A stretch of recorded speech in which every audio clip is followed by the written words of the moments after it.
गवार पति। एक लड़की की शादी उसकी मर्जी के खिलाफ एक सीधे साधे लड़के से की जाती है, जिसके घर में एक माँ के अलावा और कोई नहीं है। दहेज में लड़के को बहुत सारे उपहार और पैसे मिले होते हैं। लड़की किसी और लड़के से बेहद प्यार करती थी और लड़का भी। लड़की शादी होके आ गई अपने ससुराल। सुहागरात के वक्त लड़का दूध लेके आता है तो दुल्हन सवाल पूछती है अपने पति से। एक पत्नी की मर्जी के बिना पति उसको हाथ लगाए तो उसे बलात्कार कहते हैं या हक। पति, आपको इतनी लंबी और गहरी जाने की कोई ज़रूरत नहीं है, बस दूध लाया हूँ, पी लीजिएगा, हम सिर्फ आपको शुभरात्रि कहने आए थे, कह के कमरे से निकल जाता है। लड़की मन मारकर रह जाती है, क्योंकि लड़की चाहती थी कि झगड़ा हो ताकि मैं इस गवार से पीछा छुड़ा सकूं। है तो दुल्हन, मगर घर का कोई भी काम नहीं करती, बस दिन भर ऑनलाइन रहती है, न जाने किस किस से बातें करती। मगर उधर लड़के की माँ बिना शिकायत के दिन भर चूल्हा चौका से लेकर घर का सारा काम करती, मगर हर पल अपने होठों पर मुस्कुराहट लेके फिरती। लड़का एक कंपनी में छोटा सा मुलाजिम है और बेहद ही मेहनती और ईमानदार। करीब महीने भर बीत गए मगर पति पत्नी अब तक साथ नहीं सोए। वैसे लड़का बहुत शांत स्वभाव वाला था, इसलिए वह ज़्यादा बातें नहीं करता था। बस खाने के वक्त अपनी पत्नी से पूछ लेता था कि क्या खाओगी, अपने कमरे में या हमारे साथ। और सोने से पहले डायरी लिखने की आदत थी, जो वह हर रात लिखता था। ऐसे लड़की के पास एक स्कूटी था, वह हर रोज़ बाहर जाती थी पति के ऑफिस जाने के बाद और पति के वापस लौटते ही आ जाती थी। छुट्टी का दिन था, लड़का भी घर पे ही था, तो लड़की ने अच्छे भले खाने को भी गंदा कह के माँ को अपशब्द बोल के खाना फेंक दिया। मगर वह शांत रहने वाला उसका पति अपनी पत्नी पर हाथ उठा देता, मगर माँ अपने बेटे को बहुत डांटती है। इधर लड़की को बहाना चाहिए था झगड़े का, जो उसे मिल गया था। वह पैर पटकती हुई स्कूटी लेके निकल पड़ती है। लड़की जो रोज घर से बाहर जाती थी, वह अपने प्यार से मिलने जाती थी। लड़की भले भले टूट कर चाहती थी लड़के को, मगर उसे पता था कि हर लड़की की एक हद होती है जिसे इज्जत कहते हैं, वह उसको बचाए रखी थी। इधर लड़की अपने प्यार के पास पहुंचकर कहती है, अब तो एक पल भी उस घर में नहीं रहना है मुझे। आज गवार ने मुझ पर हाथ उठा के अच्छा नहीं किया। लड़का, अरे तुमसे तो मैं कब से कहता हूँ कि भाग चलो मेरे साथ कहीं दूर, मगर तुम हो कि आजकल पे लगी रहती हो। लड़की, शादी के दिन मैं आई थी तो तुम्हारे पास तुम ही ने तो लौटाया था मुझे। लड़का, खाली हाथ कहाँ तक भागोगे, तुम ही बोलो। मैंने तो कहा था कि तुम पैसे और गहने साथ ले लो, तुम तो खाली हाथ आई थी। आखिर दूर एक नई जगह पे ज़िंदगी नए सिरे से शुरू करने के लिए पैसे तो चाहिए ना। लड़की, तुम्हारे और मेरे प्यार के बारे में जानकर मेरे घर वालों ने बैंक के पास बुक, एटीएम और मेरे गहने तक रख लिए थे। मैं तो क्या लाती अपने साथ, हम दोनों मेहनत करके कमा भी तो सकते थे। लड़का चलाकर इंसान पहले सोचता है फिर काम करता है। खाली हाथ भागते तो ये इश्क का भूत 2 दिन में उतर जाता, समझी। और जब भी तुम्हें छूना चाहता हूँ तुम्हारे नखरे हैं, बस कहती हो शादी के बाद। लड़की, हाँ शादी के बाद ही अच्छा होता है ये सब, और सब तुम्हारा तो है। मैं आज भी एक कुंवारी लड़की हूँ, शादी करके भी आज तक उस गवार के साथ सो न सकी, क्योंकि तुम्हें ही अपना पति मान चुकी हूँ। बस तुम्हारे नाम की सिंदूर लगानी बाकी है, बस वह लगा दो, सब कुछ तुम अपनी मर्जी से करना। लड़का, ठीक है मैं तैयार हूँ, मगर इस बार कुछ पैसे जरूर साथ लेके आना।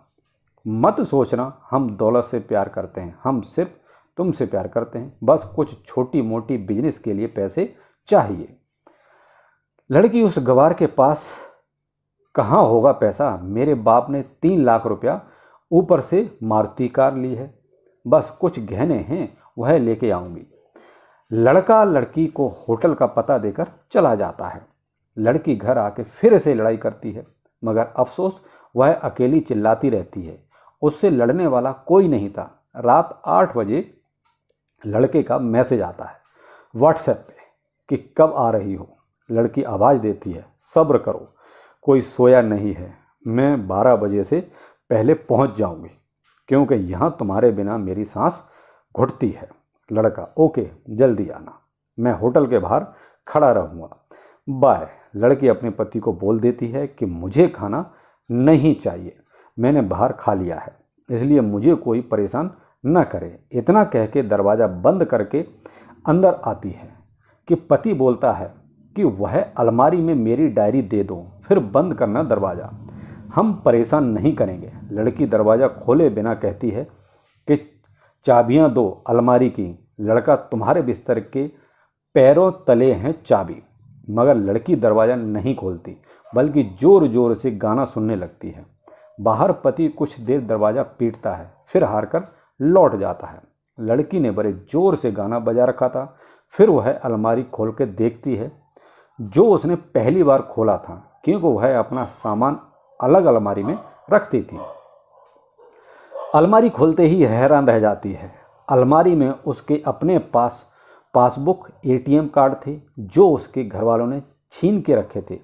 खोल के चेक किया तो उसमें वह पैसे भी ऐड थे जो दहेज में लड़के को मिले थे, और बहुत सारे गहने भी जो एक पेपर के साथ थे, और उसकी मिल्कियत लड़की के नाम थी। लड़की बेहद हैरान और परेशान थी।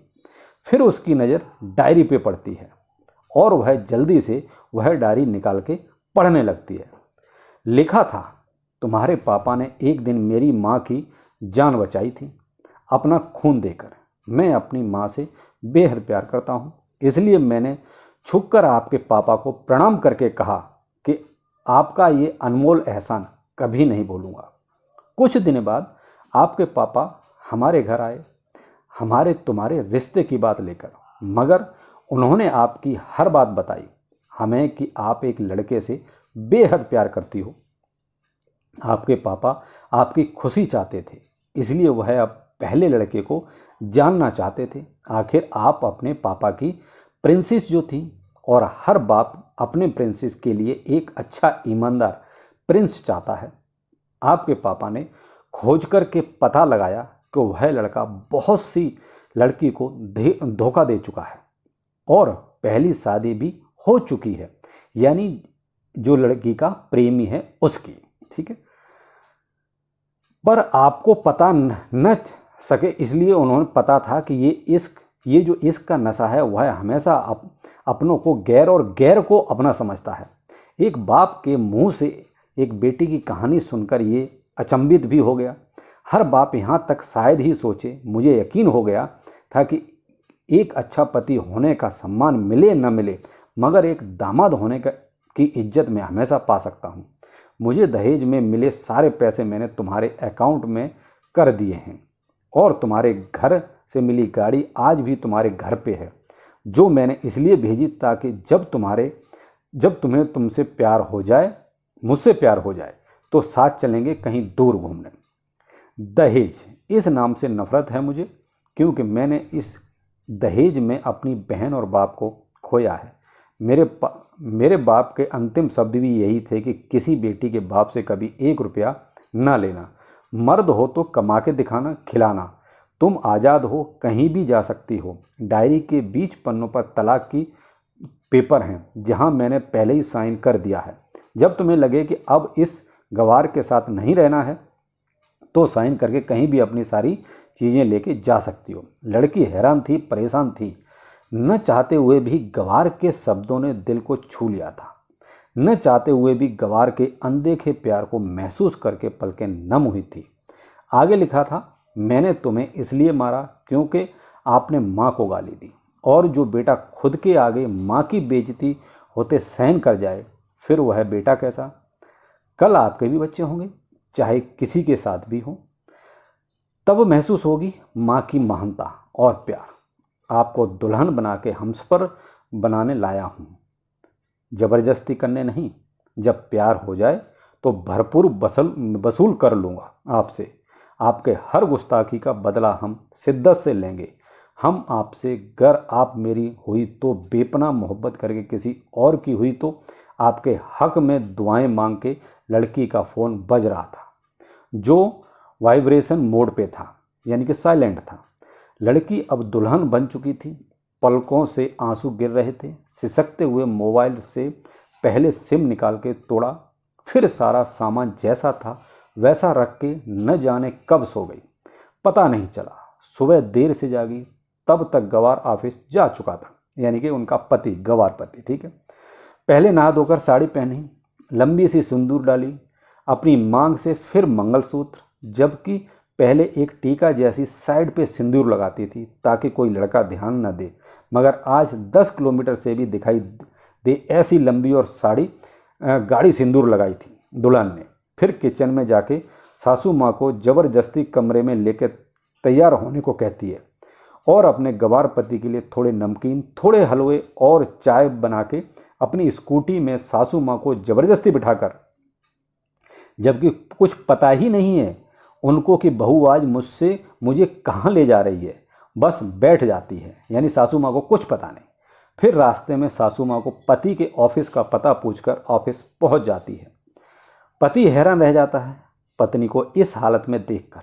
पति सब ठीक तो है ना माँ, यानी माँ की तरफ देख के बोलता है, मगर माँ बोलती है इससे पहले पत्नी गले लगाकर कहती है कि अब सब ठीक है, आई लव यू। ऑफिस के लोग सब खड़े हो जाते हैं तो दुल्हन कहती है कि मैं इनकी धर्म पत्नी हूँ, बनवास गई थी, सुबह लौटी हूँ। अब 1 महीने तक मेरे पतिदेव ऑफिस में दिखाई नहीं देंगे। ऑफिस के लोग, दुल्हन, क्योंकि हम लंबी छुट्टी पे जा रहे साथ साथ। पति पागल, दुल्हन आपके सादगी और भोलेपन ने बनाया है। सभी लोग तालियां बजाते हैं और दुल्हन फिर से लिपट जाती है अपने गवार से, जहां से वह दोबारा कभी भी छूटना नहीं चाहती। बड़े कड़े फैसले होते हैं कभी कभी हमारे अपनों की, मगर हम समझ नहीं पाते कि हमारे अपने हमारी फिक्र खुद से ज़्यादा क्यों करते हैं। माँ बाप के फैसलों का सम्मान करें, क्योंकि ये 2 ऐसे शख्स हैं जो आपको हमेशा दुनियादारी से ज़्यादा प्यार करते हैं। कहानी कैसी लगी ज़रूर बताइएगा और चैनल को सब्सक्राइब भी कीजिए।